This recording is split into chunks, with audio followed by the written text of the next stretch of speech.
ஞானானந்தமயம் தேவம் நிர்மலஸ்படிகாகிருதிம் ஆதாரம் சர்வ வித்யானாம் ஹயக்ரீவம் பாஸ்மகே. நேயர்கள் அனைவருக்கும் அஸ்ட்ரோ கே.எஸ். ஐயங்காரின் பணிவான நமஸ்காரங்கள். மாத பலன் குரோதி வருஷம் மாசி மாதம், அதாவது 13/2/2025 14/3/2025 வரலும் உண்டான காலகட்டத்தில் மேஷம் முதல் மீனம் வரை என்னென்ன பலன்கள் அப்படின்றத இந்த குரோதி வருஷம் மாசி மாதம் பார்க்கலாம். இப்போ இந்த மாத பலனில் முதல்ல நம்ம இந்த மாதத்தினுடைய கோள் சாரம் என்ன அப்படின்றத பார்ப்போம். இந்த மாதத்தில் வரக்கூடிய விசேஷ நாட்கள் என்ன அப்படின்றத பார்ப்போம். அதற்கு பிறகு மாதத்தினுடைய ஒரு ராசிக்கான பலன் என்னன்றதை பார்க்கலாம். இந்த மாதத்தினுடைய கோள் சாரம் அப்படின்னு எடுத்தோமேயானால், ரிஷபராசியில் குரு வக்ர நிவர்த்தி ஆகிடுறார். இந்த மாதம் அதாவது தை 29ஆம் தேதி வக்ர நிவர்த்தி ஆகிடுறார். அதுவும் தனியாக ஒரு வீடியோ போட்டிருக்கேன், பாருங்கள். 29ஆம் தேதி தை மாதம் வக்ர நிவர்த்தி ஆனதுனால குரு 2ஆம் இடத்துல இருக்கார், அதாவது ரிஷபத்தில். மிதுனத்தில் செவ்வாய் வக்ரம், கன்னியில் கேது, கும்பத்தில் சனி, சூரியன் மற்றும் புதன், மீனத்தில் சுக்கிரனும் ராகுவும். இந்த மாதத்தில் பார்த்தாலேயானால் மாற்றங்கள் என்னென்ன வருது அப்படின்னு பார்க்கும்பொழுது, செவ்வாய் வக்ர நிவர்த்தி அடைகிறார். எப்போ அப்படின்னா, இந்த மாதம் பிறந்து ஒரு 10 நாள்லேயே, அதாவது 21/2/2025 அன்றைக்கே செவ்வாய் வக்ர நிவர்த்தி. ஆனால் மிதுனத்தில் இருக்கார். இதை தவிர பார்த்தாலேயானால் புதன் இந்த மாதம் கும்பத்திலிருந்து மீனத்துக்கு போகிறார். அது 26/2/2025 அன்றைக்கி. அதற்கு பிறகு பார்த்தாலேயானால் 4/3/2025 அன்றைக்கி சுக்கிரன் வக்ரகதி அடைகிறார் மீனத்திலேயே. புதன் 9ஆம் தேதி அன்றைக்கி 9/3/2025 அன்றைக்கி வக்ரகதி அடைகிறார், அதுவும் மீனத்தில். இப்போது இந்த மாதத்தினுடைய கோள்சாரம் இது. பொதுவாகவே நம்ம மாத கிரகங்கள்னு சொல்லக்கூடியது சூரியன், செவ்வாய், புதன் மற்றும் சுக்கிரன், இந்த 4 கிரகங்களுடைய மாற்றத்தை வச்சு பேசுவோம். அதுவும் நம்ம சௌரமான மாதங்கள் அப்படின்ற ஒரு பட்சத்தை எடுத்து நம்ம பண்ணுறோம். இது சூரியன் ஒரு ராசியிலிருந்து அடுத்த ராசிக்கு செல்லும் பொழுது அதனுடைய மாற்றங்களை வைத்தே, அதனுடைய அந்த சூரியனுடைய மாற்றத்தை வச்சே அந்த மாதத்தினுடைய பெயர், அதாவது கும்ப மாதம் அப்படின்னு பேர் வைக்கிறதுக்கு காரணமே மாசி மாதத்துக்கு கும்பத்தில் சூரியன் போகிறதுனால தான். அதனால் மிச்சவாழ்லாம் பார்த்தோம்னா இது நம்ம தமிழ்நாட்டில், குஜராத்து இந்த மாதிரியான இடத்துலலாம் கடைபிடிக்கப்படுறது. மிச்சதெல்லாம் சந்திரமான மாதங்கள்ன்றதை வச்சு பண்ணுறான். சந்திரமான மாதங்கள்னு சொல்லும் பொழுது பார்த்தாலேயானால் அமாவாசைக்கு அடுத்த நாளோ பௌர்ணமிக்கு அடுத்த நாளோ உண்டான நாட்களை மாதத்தின் முதல் நாளாக கொண்டு அவர்கள் சந்திரமான மாதம் அப்படின்ற விஷயத்தை செய்கிறார். சரி, இந்த மாதத்தில் வரக்கூடிய விசேஷ நாட்கள் அப்படின்னு பார்த்தாலேயானால், அதாவது 25/2/2025 அன்றைக்கி பார்த்தோம்னா காஞ்சி விஜயேந்திர சரஸ்வதி ஜெயந்தி நடக்கிறது. காஞ்சியில் விஜயேந்திர சரஸ்வதி சுவாமிகள் அவருடைய ஜெயந்தி. 26ஆம் தேதி அன்றைக்கி 26/2/2025 அன்றைக்கி மகா சிவராத்திரி, அதாவது பிரதோஷ காலம். மகா சிவராத்திரி மிகப்பெரிய ஏற்றம். ஏன்னா பிரதோஷ காலத்தில் சேவிக்கிறது அப்படின்றது ரொம்ப விசேஷம். அதாவது 13ஆம் நாள் அமாவாசைக்கும் பௌர்ணமிக்கும் 13ஆம் நாள் பிரதோஷ காலம்னு சொல்கிறது.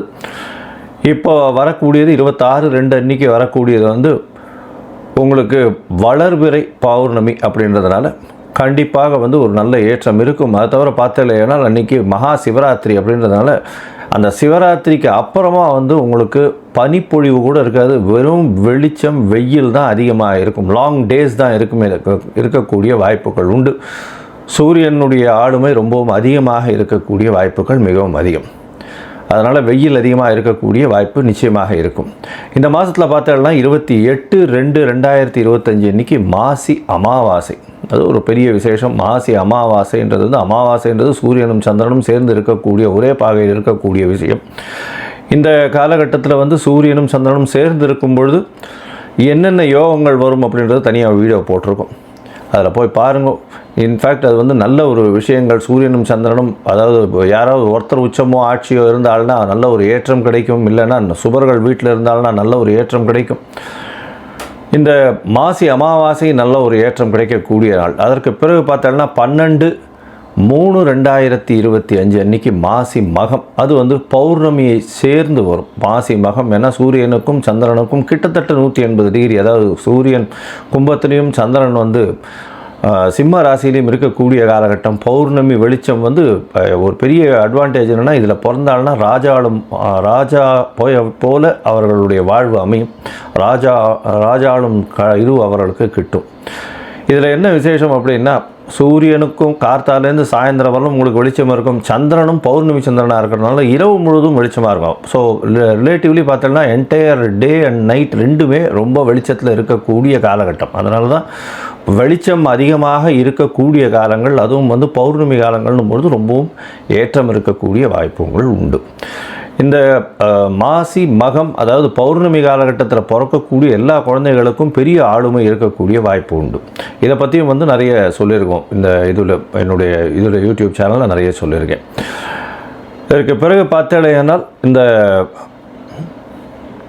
14/3/2025 அன்னைக்கு காரடையான் நோன்பு.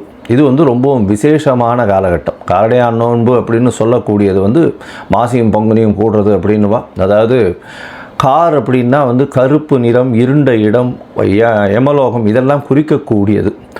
இந்த கார் அப்படின்றது அடையான் அப்படின்னு, கார் அடையான்றது அடைய மாட்டான் அப்படின்னு சொல்லக்கூடியது. அதாவது பெண்கள் வந்து தன்னுடைய கணவருக்குன்னு, அதாவது திருமணமான பெண்கள் தன்னுடைய கணவருக்குன்னு விரதம் இருந்து செய்யக்கூடிய ஒரு பெரிய விஷயம் இது.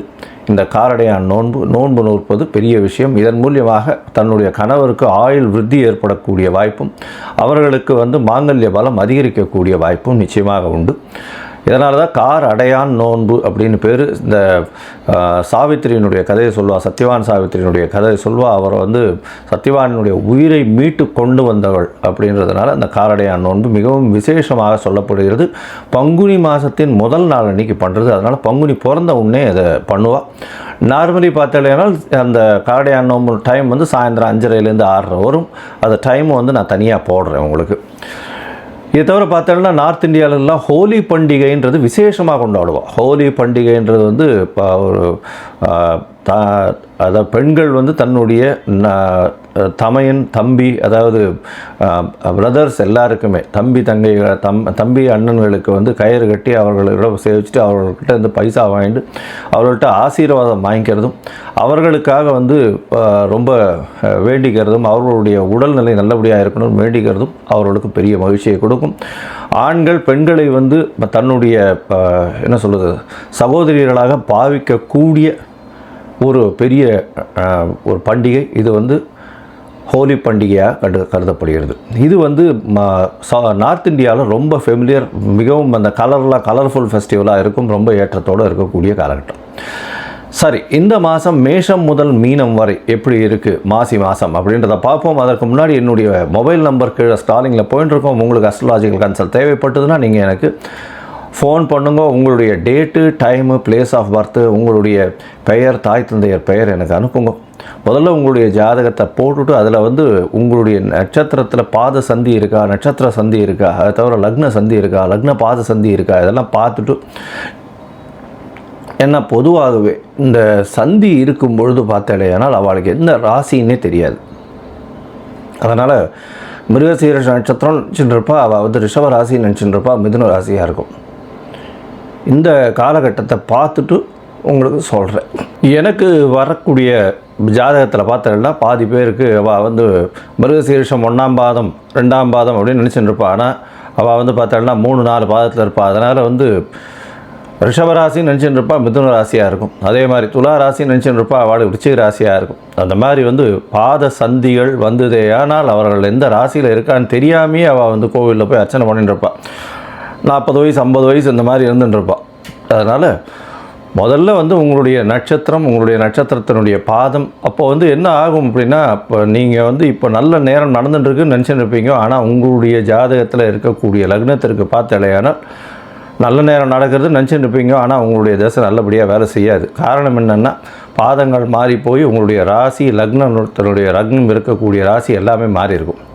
அதனால் முதல்ல வந்து உங்களுடைய லக்னம் சரியாக இருக்கிறதா, லக்ன பாத சந்தி கரெக்டாக இருக்கா, நட்சத்திரம் சரியாக இருக்கா, நட்சத்திர பாத சந்தி கரெக்டாக இருக்கா அப்படின்றத தெரிஞ்சுட்டு உங்களுக்கு அப்பாயின்மெண்ட் கொடுக்குறேன், என்னுடைய கட்டணம் என்னன்றதை சொல்கிறேன், அதை பாருங்கள், அதை அனுப்புங்க. அதை அனுப்பிச்சதுக்கப்புறம் உங்களுக்கு அப்பாயின்மெண்ட் தரேன், அதுக்கப்புறம் பேசலாம்.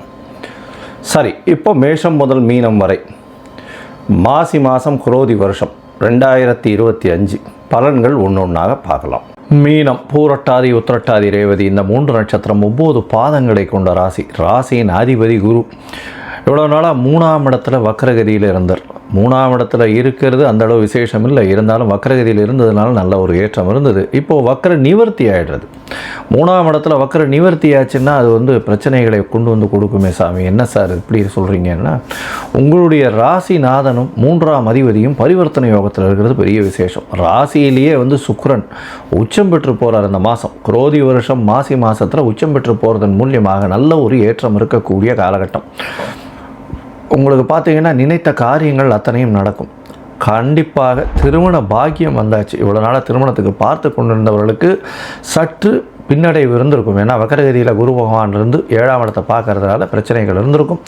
இப்போ கண்டிப்பாக திருமண பாக்கியம் ஏற்படக்கூடிய வாய்ப்புகள் நிச்சயமாக உண்டு.